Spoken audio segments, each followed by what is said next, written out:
Good evening, everybody. Welcome to the 29th Denys Haynes Memorial Lecture. I'm delighted to see so many of you here. I'm Tom Harrison, the keeper of Greece and Rome. As you'll notice, we're not in the museum. Thank you for finding your way here. I was worried that lots of people will be trying to find their way into the museum and being turned away by security. Building work means that our usual home of the BP Lecture Theatre doesn't have capacity, especially not capacity that our speaker tonight attracts.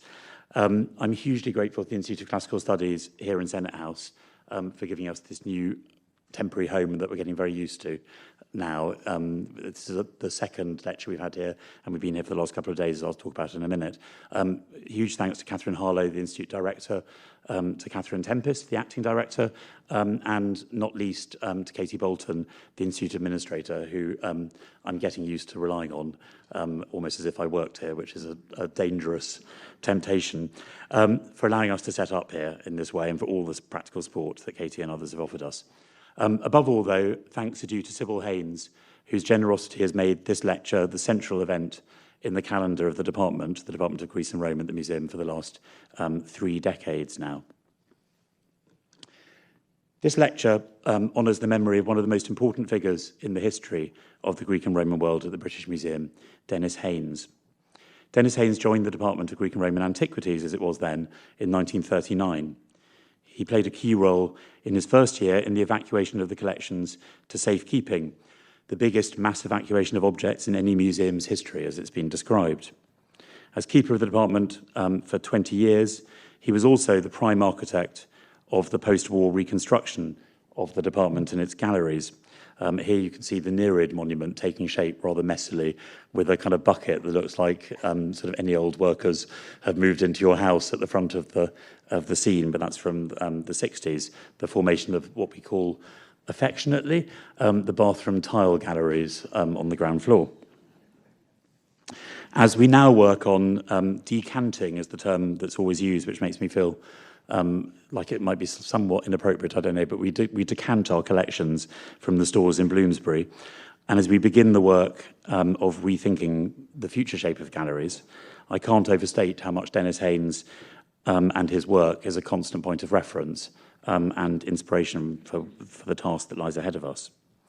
One of his obituarists spoke of his calm, dignified presence, ever courteous, ever encouragingly sympathetic.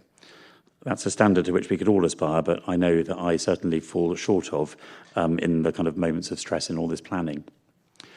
The audience we have here tonight divides, I suspect, into 2 clean halves.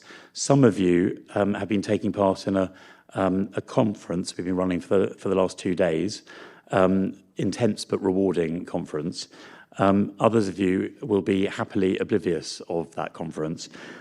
All of you are welcome to drinks after the lecture, but the first group might have a slightly greater need of it after thinking throughout the day. The theme of our conference, I'm sorry, I didn't want to impugn the hard work that you've been doing in other areas, not at all. The theme of the conference is the past impact of the British Museum's collections from the ancient Mediterranean. But we're looking at that not just as an end in itself, but as a creative prompt for our reimagining of the galleries for the future. We're going back to go forward, as we seem to end up saying a lot as a kind of slogan. Now, when we were looking for a Haynes lecturer who would fit with this wider agenda, we looked all over the earth, we scoured all the continents, and then we landed very quickly on the ideal figure in Alastair, our speaker tonight. Alastair Blanshard is the Paul Eliadis Chair of Classics and Ancient History at the University of Queensland. He's the director of the R.D. Milnes Antiquities Museum, so he has a kind of skin in the museum game for a long time. And he also has another title that beats mine. He has the title Director, Western Civilization. In quiet moments, like when I'm sort of standing on trains from Cambridge in the morning, or waiting on the phone queue for the doctor's surgery, or listening to reform politicians saying that Britain is broken and things like that, I gain a strange comfort from thinking of Alastair's role in Queensland and supposing that the conceit that he really is running Western civilization from his office was actually true. He's doing it whimsically, I think you could say. Whatever your position on the culture wars, whatever you might think of the phrase Western civilization, which is obviously kind of hugely ideologically loaded, sensitivities to which I know Alastair is alert. And whatever you think of his other accomplishments, I think we can probably all agree that he could get serious and concentrate harder on the job of sorting out Western civilization in the current moment. In other respects, he's doing a lot better, I'd say. Alastair is one of the central voices worldwide, both in the study of ancient Greek culture and in reflecting on the meaning of the classical past today, the field known as classical reception, the work we've been doing in the last couple of days. He's written books on Hercules, a life, sex, vice and love from antiquity to modernity, classics on screen, and classical world, All That Matters, which I'm ashamed to say I haven't read, but clearly I need to read in the context of our thinking for the future. He's also been a central figure in the movement and the volume called Post-Classicisms. I don't want to jinx Alastair's lecture, but when I wrote to him, any more than I've done already, when I wrote to him with the invitation and the brief for this evening, I said, I looked back at this yesterday, I said that what I needed from him was, quotes, something wise, warm, funny, panoramic, inspiring, challenging. And that we had immediately thought of him as the person who could fit this brief kind of effortlessly. I'm delighted to invite Alastair to give the 29th Denys Haynes Memorial Lecture on critics and crockery. Thank you very much.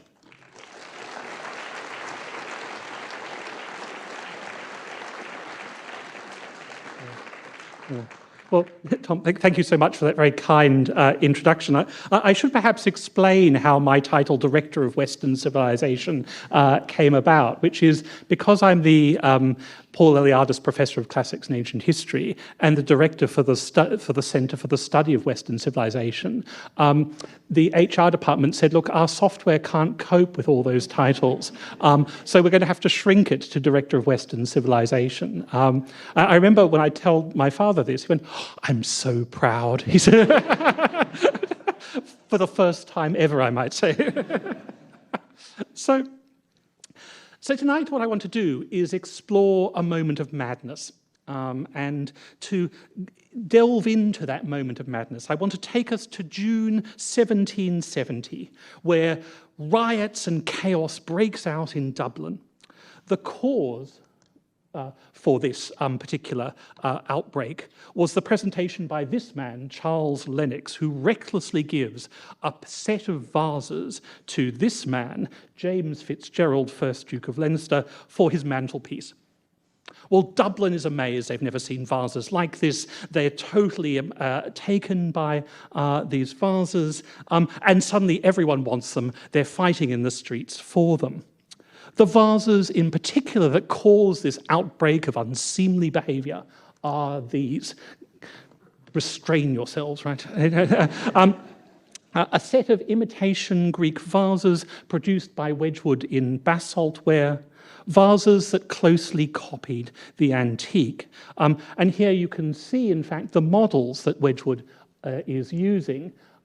He doesn't copy the shape, but he does copy the central panel there. So you can see the way in which he's working very much from the antique and copying it with a degree of verisimilitude, which is quite striking. Josiah Wedgwood wrote to his business partner about the outbreak of all this madness in Dublin, and he said it wasn't, in fact, an isolated incident, but more of a general outbreak, he said, of violent vase madness that was sweeping the country. Now, whenever you're dealing with Wedgwood, there's always a danger of a certain degree of hyperbole. This is, after all, the man who described himself as vase maker general to the universe. And yet there's a certain degree of truth to it, that from the mid-18th century onwards, we see a passion for ancient ceramics that is unprecedented and unparalleled. That during this period, the holdings of European collections expand exponentially, and importantly, the value, the monetary value of these vases soars through the roof. So much so that Wedgwood and others make a fortune through production of works that imitate the antique. What I want to do in tonight's lecture, triggers for these passions, what animates this madness, And more importantly, how we might tell the story of this madness. There had, of course, been antique vases in Britain before. This wasn't like people had never seen this kind of material. The early British museum collection, based on the Hans Sloane collection, features a number of the kinds of vases that we'll see later on. But the passions that such vases elicit can be best described as anemic. Something happens in the 1760s and 1770s that changes the landscape. And there are essentially two triggers, I think. The first is the publication of Sir William Hamilton's collection of vases. Sir William Hamilton is a figure who's going to feature large in tonight's lecture. And in particular, the publication of the first volume of his vase collection, rightly described as the most beautiful book of its generation, completely revolutionizes the decorative arts. Lavishly illustrated with page after page of luscious, gorgeous images of vase iconography. This was a work that kind of swept all before it. In particular, its impact on someone like Wedgwood cannot be overstated. He'd received, in fact, advance notice of this particular volume by Lord Charles Cathcart, who was Hamilton's brother-in-law. So he was amongst the very first with access to the work. He's a close reader of the work, and you can see again the kind of the lavishness of it. He, for example, take a vase like this. Again, he's using, as it were, the work intelligently. He's culling images from it. He's putting it on his vases. He's also looking to the work both for not only iconography, but also for vase shapes as well. And the publication of this collection of vases, it produces numerous imitators. So soon afterwards, we start to see large volumes, all with vase decoration being produced. So slightly less influential work, but nevertheless, I think very much a follower of the Hamilton vases is something like this, Matthias Daly's 60 vases by English, French, and Italian masters. So there's a publishing industry that starts to emerge after the great success of the first Hamilton volume, which leads to, again, a kind of feeding this kind of vase-mania. The other trigger for this madness was the sale of, in fact, that collection of Hamilton's vases to the British Museum in 1772 for the then considerable sum of £8,400. Not only then were the vases accessible on the page, they could now be inspected in real life. Hamilton is particularly unimpressed that the British Museum takes so long to put his vases on display, and we have a lot of kind of cross-correspondence where he points this out. But when they eventually come, they're a hit. And this appetite for vases proves insatiable. Not long after the sale of these vases, and indeed, I mean, it's probably the best deal the British Museum ever made, because within practically weeks after the sale, the value of these vases it keeps on going. The market is such that even Sir William Hamilton, a man who has unparalleled access to vases, is struggling. So he writes, for example, to Josiah Wedgwood, you cannot conceive how very scarce the true Etruscan vases are now. But one has come to my hand since I returned here, he's talking about Naples, and that of no consequence. My collection at the museum, I am sure, can never be rivaled. The vases were being sucked up into private collections, and the values were such that it was impossible to get them even for ready money. In the absence of real vases, imitations or vases that gesture towards the antique take off. So by 1772, the year, in fact, of the Hamilton sale, Wedgwood has over 100 different antique vases in production. Hamilton received £8,400 for the sale of his vases. Wedgwood joked that he made 3 times that amount from his sale of Basset Wall imitations. By the time of his death, the value of Wedgwood's pottery empire would be the equivalent of about $300 million in today's money. Vases became a symbol of taste and sophistication, so that they now appear, for example, in the portraits of sitters as a kind of a symbol of your kind of style, your wealth, your culture. They're replacing what had always been the position that had been occupied by sculpture. So you always had a piece of antique sculpture to illustrate your sophistication and style. Now vases, for the first time, are starting to emerge in portraiture in the first way. Copies of the plates decorate people's homes. People decorate their homes and libraries with these vases. Both, in fact, original vases, but also Wedgwood copies as well.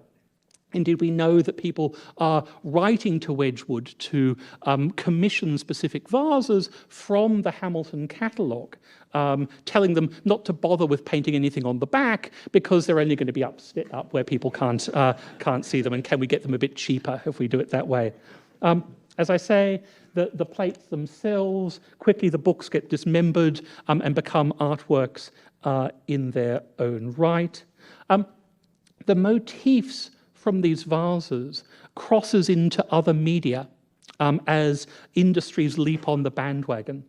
So, for example, a Birmingham manufacturer, someone like Henry Clay, for example, who works primarily in paper mache, produces these endless sets of tea caddies, all of which are illustrated by motifs that are derived particularly from the vases.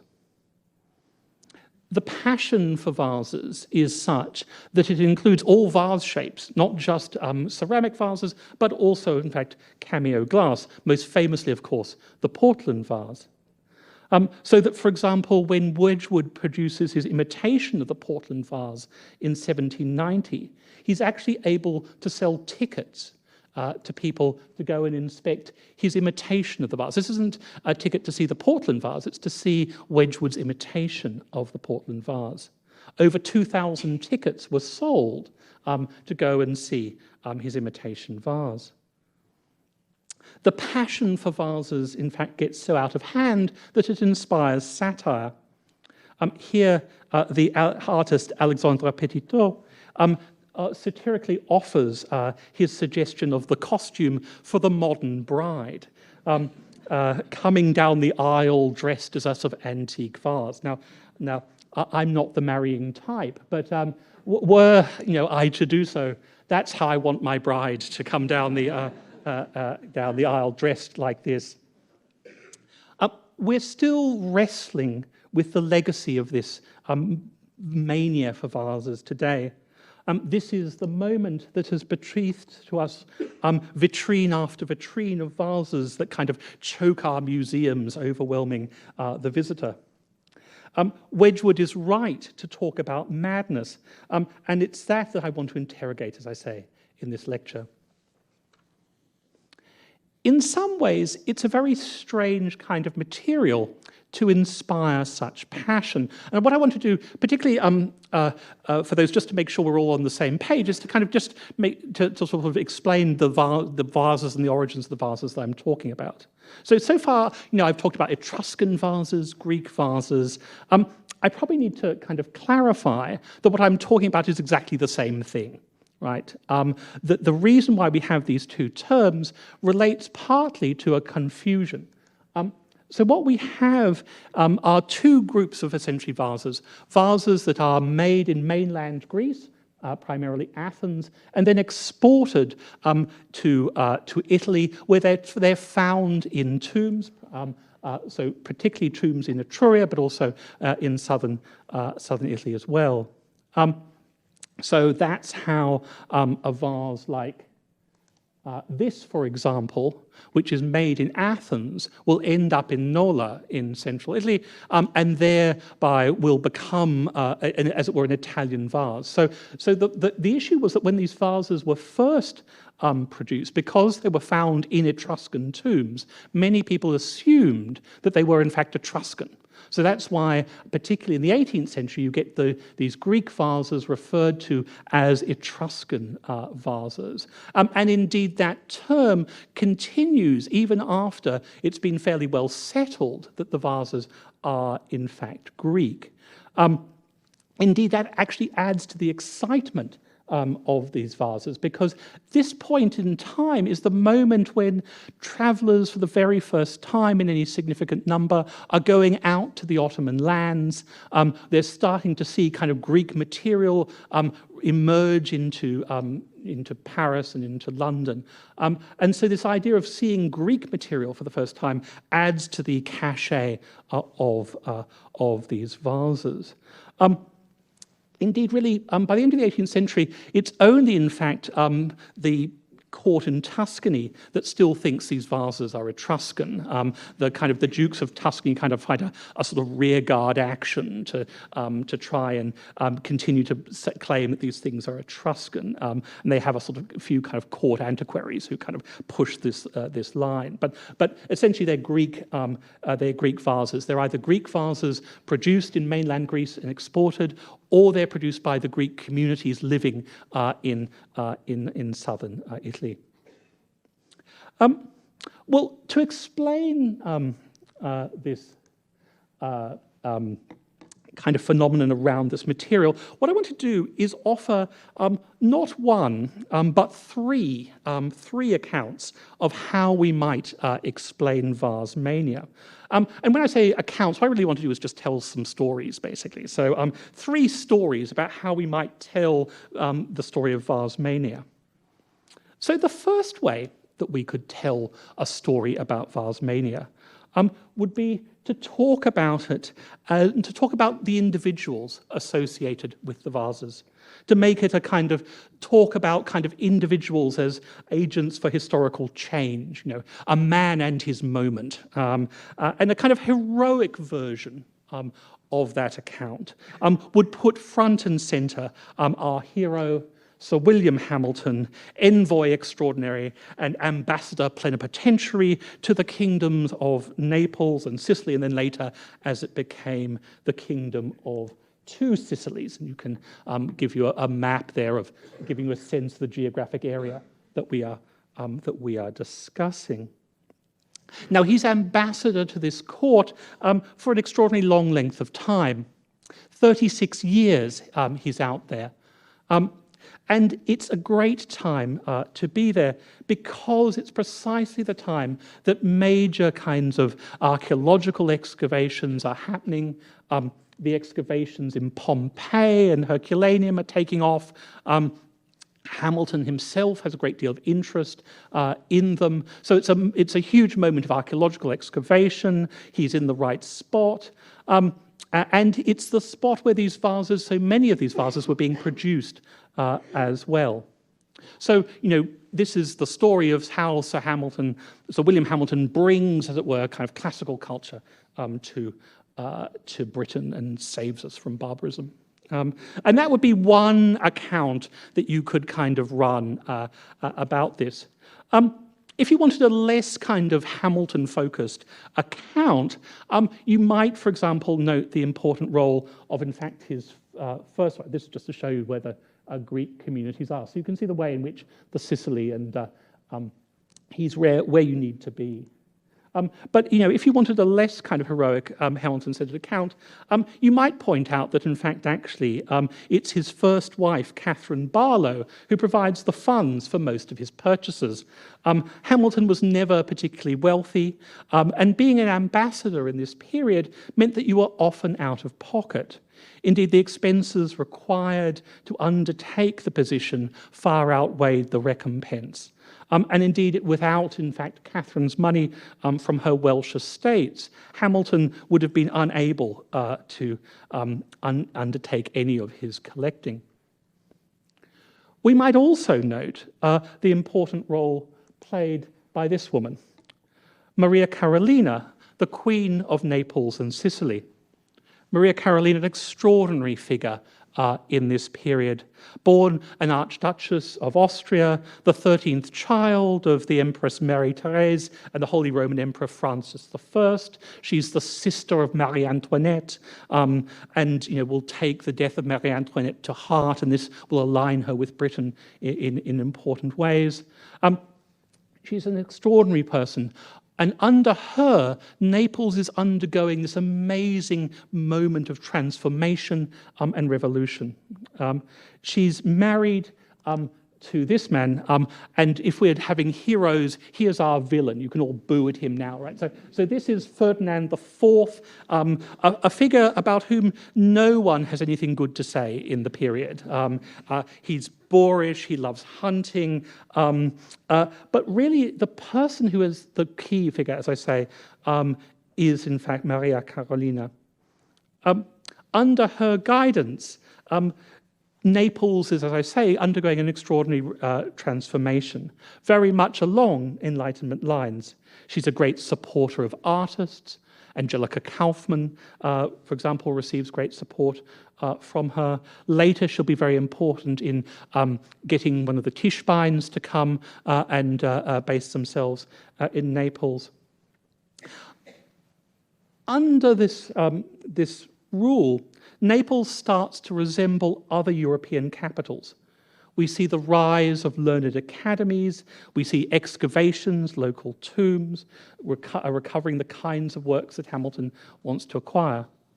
Moreover, and importantly for Hamilton, what we're starting to see also in this period is the rise of a court culture in Naples, based around the extraordinary palace at Caserta, started under the previous generation, but really reaches its kind of climax under Maria Carolina. It's a palace modeled on Versailles, and just like Versailles, the court here has a profound effect on the local nobility. So they start to move in from the country, and the provinces. We get a centralization of the local noble families around the palace. But importantly, maintaining this new court starts to put financial demands on them. And satisfying those financial demands of this new court culture means disposing of assets. And one of those assets for which these noble families can get rid of, particularly to ambitious young ambassadors, are their vases. And so during this period, we see large collections changing hands. So Hamilton is the beneficiary of a generational change that's happening a lot in Naples, but also throughout the rest of Italy, of essentially poorer Italian aristocrats giving way to the kind of new money from Northern Europe. And this is a sort of wider period story that we see throughout this period of Italian aristocratic families selling their antiquities to kind of cashed up British, German, and French aristocrats. It's the move that we'll see, for example, the Barberini family in Rome giving up their kind of prized asset, the cameo glass vase, now known for its second owner, the porcelain vase, although for a long time it had always been known as the Barberini vase. And indeed, Hamilton brokers the sale of the porcelain vase. So on this account, which is slightly less heroic for Hamilton, Hamilton takes more of a back seat, and we need kind of acknowledge the debt that a number of talented and wealthy women around him are important in putting the vase collection together. And of course, we're talking about Hamilton, right? So if we wanted to go completely unheroic and completely scurrilous and completely disreputable, we could, of course, go to the great scandal sheets of the 18th century. Because, of course, as I'm sure everyone here knows, William Hamilton is the great cuckold of the 18th century.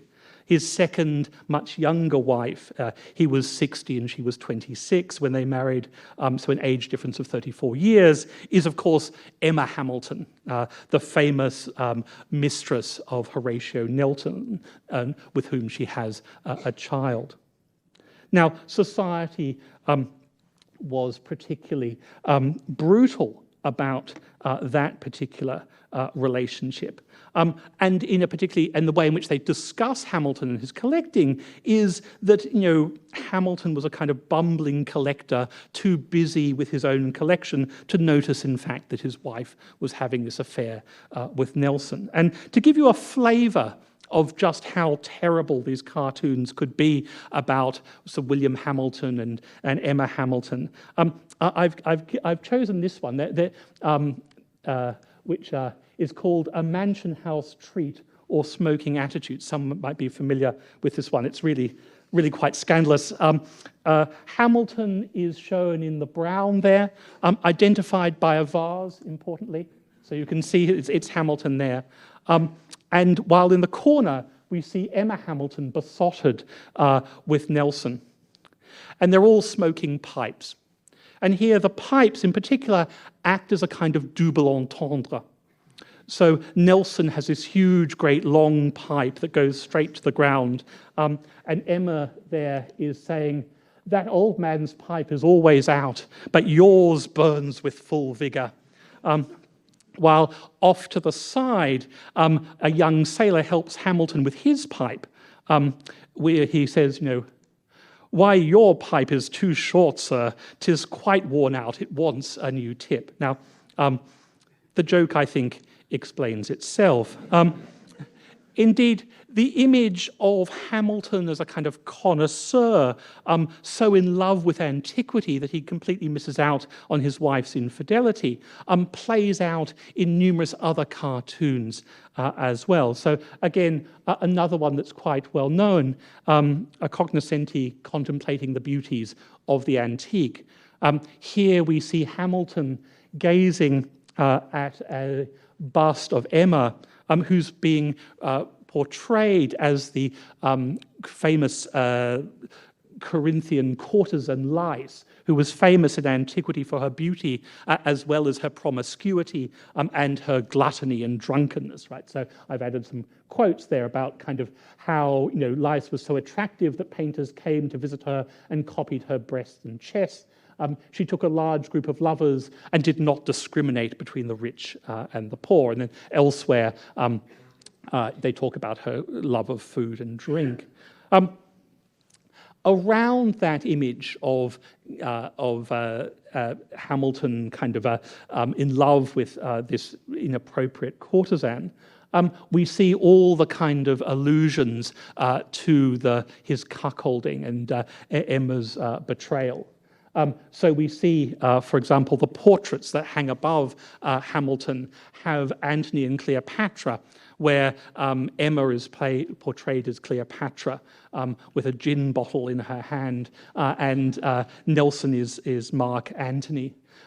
Hamilton himself is represented as Claudius, the Roman emperor famous for being betrayed by his wife, the promiscuous Messalina, while over in the corner a kind of very phallic volcano explodes with vigor. All around in the scene are also allusions to cuckoldry.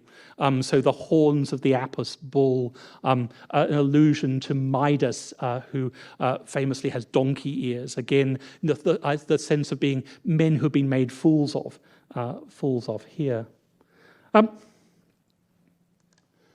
of course, vases. You can't have a picture of Hamilton without a few vases thrown in. So put them all together and you have this extraordinary image of poor old Hamilton being betrayed by his wife. Now, it should be said that in fact, actually, the dynamic seems much more complex.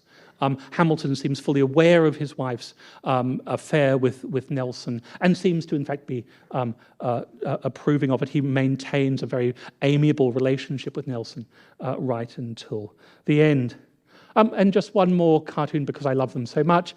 Emma Hamilton as Dido being abandoned by Aeneas, and she's rushing out as Nelson sails off, and she's complaining about how she's losing her sailor and is going to be stuck with all these vases and antiquities there. Now, I'm going to claim that threesomes are really important in this story. But what I'm going to suggest is that we've been focusing on the wrong threesome, because I want to substitute Horatio Nelson for another figure. And that figure that I'm going to introduce is in fact the Baron d'Anqueville, the book designer, who puts together the extraordinary collection. And what I'm going to suggest is that in fact, actually it's this combination of these three figures that is so important in the story of the vases and the vase-mania that takes off. Because each in their own way represents an important way of engaging with antiquity. Each of them brings something very distinctive to how we think about antiquity and how we relate to antiquity. And it's the combination of the three of them together in this extraordinary moment in Naples that allows, in fact, or fertilizes the success for vases. So let me talk about what I think each of them brings to the story. Well, I think Hamilton matters because Hamilton is interestingly immune to one of the great intellectual trends of the 18th century, namely the trend to construct hierarchies. In particular, the 18th century is where we start to see very fixed ideas emerge about hierarchies in art. Sculpture at the top, painting below, and then decorative arts of the kind of vase type somewhere down the bottom. Hamilton pays lip service to this, but he's not, in fact, a believer. He's far more Catholic and eclectic in his taste. Famously, his advice for life is, when one passion fails, the thing you need to do is get another passion, and you go from lurching from passion to passion. This is how you should lead your life. And indeed, there's some truth in that. That is to say that he's a man of multiple passions, all of which he treats equally. He doesn't have favourite children amongst his passions. So he's just as interested, for example, in volcanoes, he's again famous, I think, for being one of the really important early writers in volcanology. He publishes extensively on the topics of Vesuvius. He's the person you go to when you visit Naples and you want to climb Vesuvius, and various people join him. And extraordinary. As someone whose job now is to fill in a lot of forms relating to health and safety for any kind of expedition, the idea of taking people out to visit active volcanoes. I recently took some of my students to a camp, and we foolishly included archery amongst the activities. Well, I can't tell you. First of all, taking humanities students to do archery is a bad idea anyway. But the paperwork, my God, the paperwork. This, however, is not the world in which Hamilton moves. He's very active in kind of volcanology. He produces books on the topic, again, lavishly illustrated. He loves vases, he loves volcanoes, he loves Emma, he loves gemstones. His model for all of this is, in fact, the Roman writer Pliny. Indeed, he's often referred to as the kind of the modern Pliny or the second Pliny in terms of its interests. Pliny, whose range of interests, for example, in the natural histories, mimics, in fact, Hamilton's own interests. Hamilton's, just like Pliny, they're both interested in art, they're both interested in mineralogy and geology, and it's together. And it's this kind of idea of Pliny as his guide and model, that Hamilton brings a kind of breadth of vision that incorporates pottery and treats it with a generosity that many others in the century would have struggled to offer. And I think it's that generosity of spirit that is so important for understanding Hamilton's contribution. Well, that's what Hamilton does. What does Emma bring to this threesome? Well, in Emma, I think what we see is a very interesting way of engaging with antiquity, which is all about embodiment.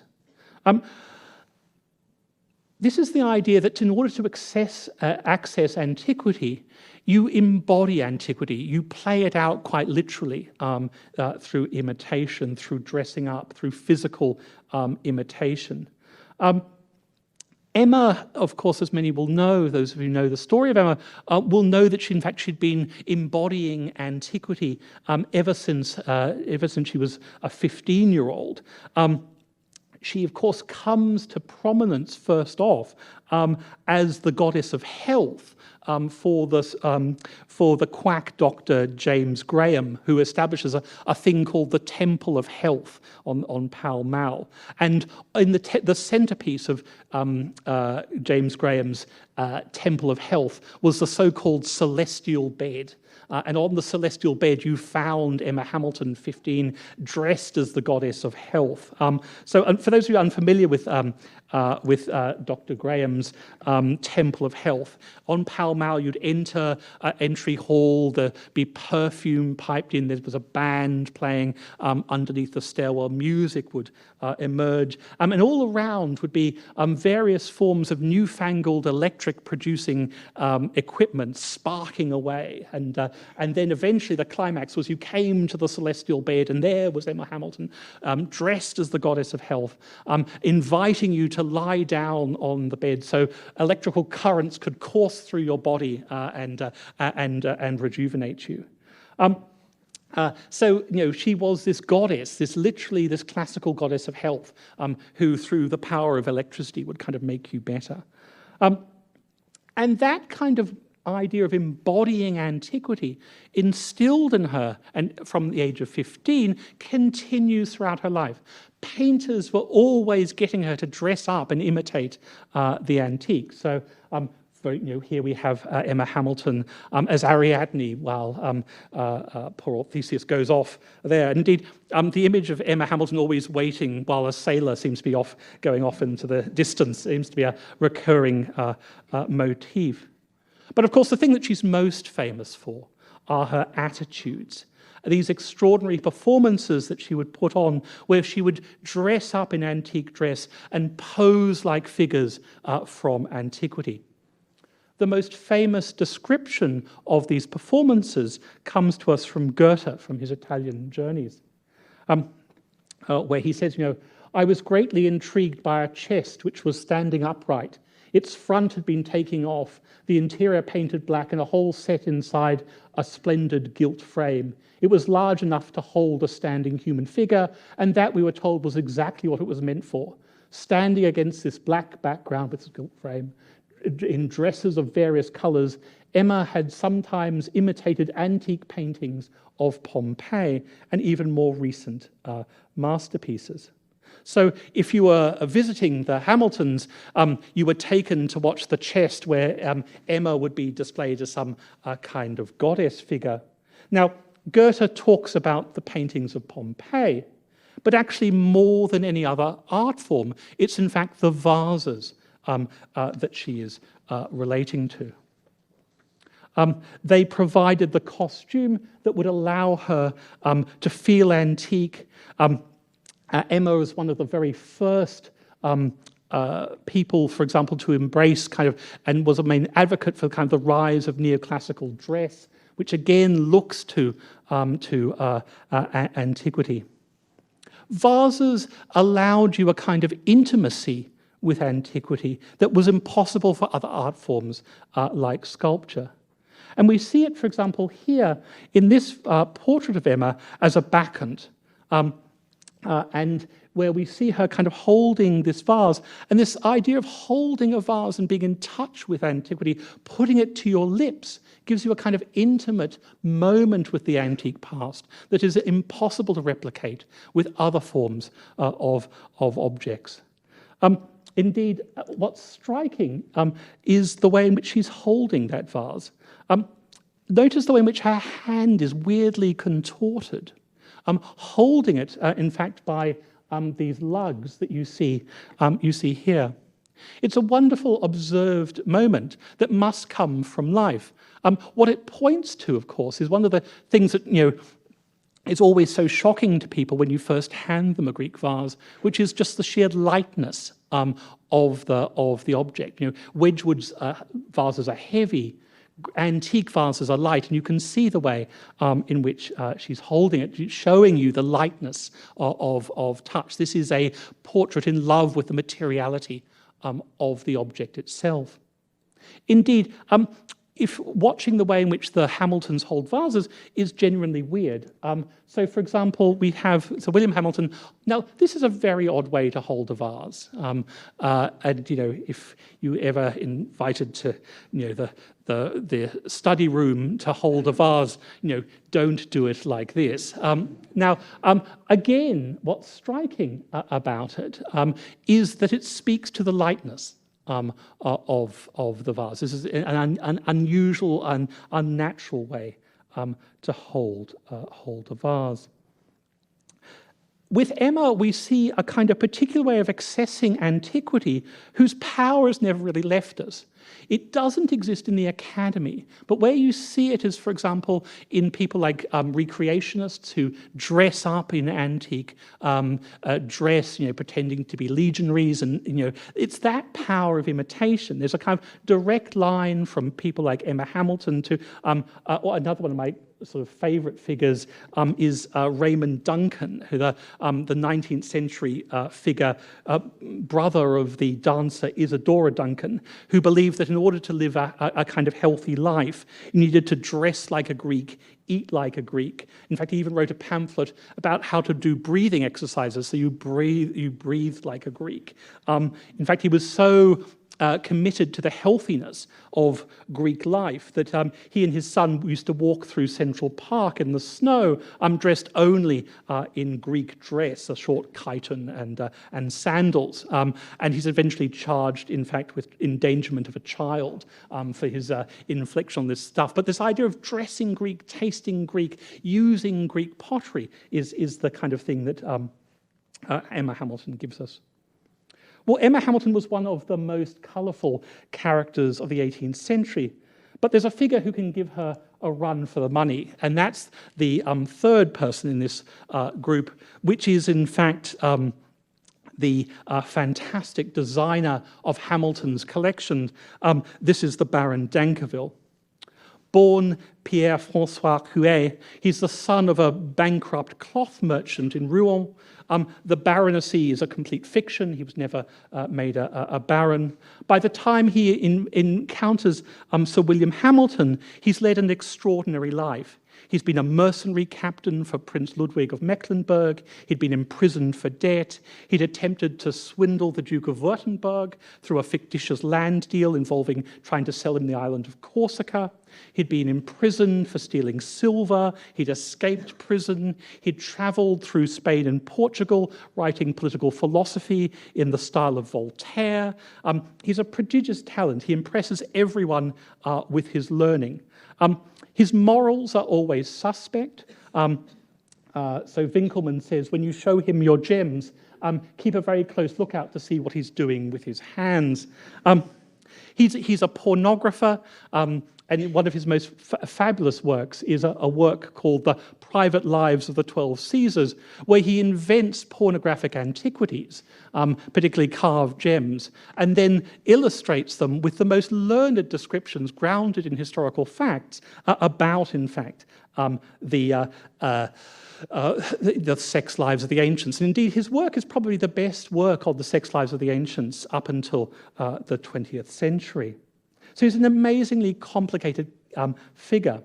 But what he brings is a kind of intellectualism to the exercise. In particular, what's wonderful about him is he has all these kind of fantastic art theories. So there's this fantastic idea that essentially figurative art emerges from man's primitive response to the sacred, and particularly to moments of nature. And so he says, when man first encounters sacred moments, he builds a pile of stones, or he erects an altar or a column to mark that spot. And out of that spot over time emerges figurative art. And then he says, what makes great art is art that makes us think back to that original moment of the pile of stones or the column. And so, for example, he says something like this: the three graces really works because it reminds us of the three stones that once used to kind of mark the sacred.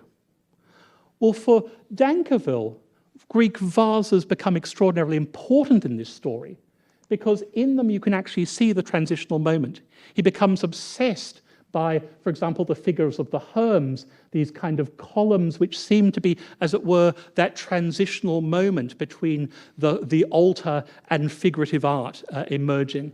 So for him, vases are important because you can see the very origins of art itself. And he says, time and again, the way in which these Greek vases constantly refer back to a more primitive stage of altars and markers and columns, and that it's in the columns that you can see this, and that's why they work. It's because they speak to us about some primal, extraordinary moment. So for Dankerville, then, what we have in Greek vases is a kind of intellectualization of them. And it's that conjunction, I think, of William Hamilton, Emma Hamilton, and Baron Dankerville that provides a kind of interesting way of thinking about antiquity. We have a kind of Catholic egalitarian approach. With Hamilton, with Emma, we see how vases provided intimacy and an opportunity for connection with the antique. And with Dankerville, we see the intellectual delights of the vases and the moment that you can see the primal creation of antiquity. Now, that's a big story with big characters. What I want to do now, I said I promised you 3 stories, and I'm going to do the next 2 stories very quickly. Because what I want to do is offer you a story that doesn't require cuckolded ambassadors, oversexed mistresses, or criminally inclined pornographic art theorists. What I want to do is tell you a story which basically says, look, you can explain the rise of vase-mania just by thinking about kind of ideology and just thinking about, as it were, the kind of anxieties that are running through the West at the moment, at that particular moment in time. And my second story, which I'm going to do very quickly, is this. That basically you could explain, in fact, the rise of vase-mania by saying it's actually driven by, in fact, anxiety about Chinese porcelain. That one of the great things that Chinese porcelain does is it unsettles the West. It undoes the story about the technological superiority of the West. And that kind of porcelain story unsettles people. And that you see this anxiety about Chinese porcelain playing out in all sorts of ways.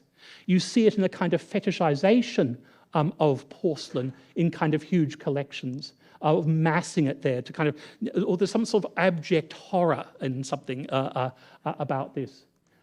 We see it in the desperate attempt to constantly try and imitate Chinese porcelain at every opportunity, to try and crack the code of how you could do it. Wedgwood attempts it. We see it in, for example, things like, for example, attempting to imitate the porcelain type, but then dressing it up in classical iconography. Or we see it, for example, in this particular kind of concern, which is what you do is you take an Oriental vase, and then you just add a whole lot of bronze classical elements to it, to literally imprison it within a classicizing aesthetic. What the vases do is that they provide an alternate Western tradition of ceramics. That is to say that when when Wedgwood says famously on the first day vase that the arts of Etruria are reborn, what he's doing is creating an alternative account that can rival the Chinese account of porcelain. So that how we have, in fact, our own Western tradition of porcelain that can stand, in fact, separately and, in fact, in superiority to the Chinese porcelain. So vase-mania is partly also about making the West feel good about its own kind of ceramic traditions. And indeed, this was the moment when ceramics were so important. This is the moment of tea and chocolate and coffee, right? Ceramics, this is the ceramic age. And so the idea here is that ceramics kind of becomes a kind of an important locus for kind of imperial power. We can see it, for example, in these tea caddies, where again, as it were, Eastern tea imprisoned within a kind of a vase aesthetic. And indeed, around this time, we start to see people writing and saying, well, look, actually, now that we've got Greek vases, we can realize that actually there's nothing particularly special about Chinese vases. In fact, most Chinese vases seem to just imitate the shapes that we'd always had in the Greek. So this kind of rewriting of ceramic traditions. Vases then become a kind of symbol of a sort of rejuvenated self-confidence in the West. They become a symbol of empire and kind of imperial expansion. And I want to, in fact, mention at this point that these vases then go everywhere throughout empire. And I'd like to talk about, in fact, a lovely bit of Wedgwood from my own part of the world, which comes from the Pandora shipwreck. So this was the Pandora was the ship that went out to get the mutineers from the Bounty. And was to recapture the mutineers from the Bounty. It misses all the ones on Pitcairn, but captures a few that are sort of beachcombing in Tahiti. It then brings them back for a show trial, intended show trial in Britain. However, it then sinks off the Great Barrier Reef, and we've had an important archaeological excavation from it, which allows us, in fact, to allocate a lot of the finds to individual cabins. So from the captain's cabin, we have this rather lovely intaglio seal, a bit of Wedgwood of Hannibal. Now, I'll leave aside the question of why a ship's captain is identifying with Rome's greatest enemy. But what I want to kind of think about is the way in which kind of Wedgwood is now going everywhere that empire is going. And that's, I think, a really important story. And we have, in fact, this ship's surgeon from the Pandora talk about how reassuring he found it was to be out in Indonesia and suddenly encountering a whole lot of Wedgwood. It was a pleasing and flattering sight to an Englishman at the remotest corner of the globe, Indonesia, to see that Wedgwood stoneware and Birmingham goods had found their way to the shops of Kupang. There's something reassuring about seeing a bit of Wedgwood in Indonesia. It reminds you of the kind of superiority of the West. If you need to reassure yourself about the might of the West, just stroke a bit of Wedgwood. I've got 3 minutes left in my talk, and so that's going to be my third story. And so my third story that I want to offer is a story which talks not about empire, which doesn't talk about individuals, but actually talks about the vases themselves. And what I want to suggest is, in fact, that there's actually something about the vases themselves which makes them important. And my point here is this, that there's a way in which the vases have a kind of aesthetics or poetics which draws you into them. One of the vases one of the aspects I want to think about is, in fact, a kind of cliche that we often talk about, which is to say, that the reason why we have so many vases is because, of course, well, bones and leather, they all fail, but of course, ceramics lives forever. And we kind of, I don't think, interrogate that enough. Because one of the things that's striking about the 18th century engagement with ceramics and the publication of the ceramics is the idea in which the vases actually act as a kind of memento mori, a reminder of, in fact, the frailty of flesh and the way in which we are all doomed to die. That, in a sense, you feel your mortality holding a vase. Now, you might think that's a bit over the top, and yet it's striking how death seems to stalk the representation of these vases. So we see, for example, in this, the frontispiece of the publication, where Hamilton is standing, next to the corpse, and you see kind of the way in which the body has failed, but the vase remains pristine. We see it also in one of my favourite things, which are all the cork models produced at the time. And initially we used to think these were quite rare, but actually, in fact, more and more of these things keep coming up on the market. Now, what's striking about all these cork models, which is a part of the kind of paraphernalia of this vase-mania, is that they show the tombs where the vases are found. But importantly, there's always a skeleton. They always want to remind you about the failed flesh and the pristine vase. You see it time and time again in these cork models of the kind of the body that fails and the vase that remains. And we see it, for example, in the tomb of Nola here. Again, another popular cork model. So that's the first thing that I want to say about the vases themselves, is the way in which they function as a kind of memento mori. This death that seems to attend them. And indeed, even the publications themselves constantly have tombs. So any person mentioned gets a representation of a tomb. Even the dedication to George III, we're given a tombstone for him. So George is dead, but the vase remains. So that's the first thing. The second thing I want to talk about is the quality of the drawings. And I want to draw attention to two facts that I think the vase publications play up. The first is the way in which the figures hang in space.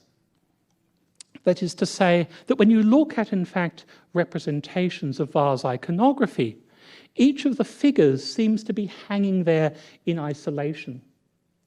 And indeed, D'Anqueville himself exaggerates the space that is between figures, that the lack of perspective means that everything is sort of floating, able to be cut out and removed.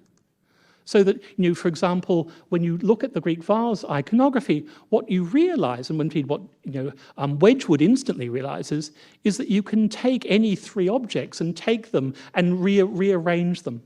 So that use of space, the way in which, in fact, that distance between figures that is such a feature of this particular vase iconography becomes actually a virtue in terms of it. And the final thing that I want to talk about in relation to the vases is to talk about the importance of line. And here, in particular, the work to look to is, in fact, not the first publication of Hamilton's vases, but a later collection of his vases put together by Tischbein. All I want to say about that particular collection is that it's a love letter to the line. That the line, the course of the line, the beauty of the line comes throughout Tischbein's work. So tonight, what I've offered are three accounts of how we might explain the 18th century vase-mania. One account offered in terms of the agency of historical actors, one grounded in kind of ideology and the markets of empire, and one grounded in the stuff itself. If you want fancy terms, it was a historicist account, a structuralist account, and a materialist explanation. Now, each will stand on its own, I think, but it's really the combination of these that it gets most purchase. And this, I think, is my as it were, takeaway message for the museum, which is to think that the challenge is how do you triangulate historicism, structuralism, and materialism in your display, and that's the challenge here. So in short, vases captured an interest because of extraordinary individuals, because they spoke to an imperial moment and he helped ease Western anxieties about itself, because they functioned to remind us of the frailty of flesh and the beauty of space and line. For all these reasons, the antique vases inflamed passions that had previously laid dormant. Thank you.